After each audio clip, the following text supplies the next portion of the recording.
நம்மளும் கூட நிறைய பாட்டு பாடுறானுங்கல்ல, யூடியூப்ல நிறைய பேர் பாட்டு பாடுவானுங்க. அப்படியே அப்படியே பாடி அப்படியே கையெல்லாம் தூக்கிட்டு இருப்பான்னு பார்த்திருக்கீங்களா?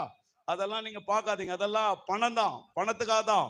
அன்னைக்கு பாடினாங்களா சாரோல்ல ஒரு ஜம்மா, அவங்க எல்லாம் உபவாசத்துல பாடினாங்க, ராத்திரியில கண் விழித்து பாடினாங்க. ஆமா, தான் கேசட்லாம் வெளியே போனா பணம் வரும்னு சொல்லி பாடல. இப்போ தான் கேசட் போனா, தான் யூடியூப் போனா, தான் சப்ஸ்கிரைப் பண்ணா எனக்கு ஒரு பணம் கிடைக்கும்.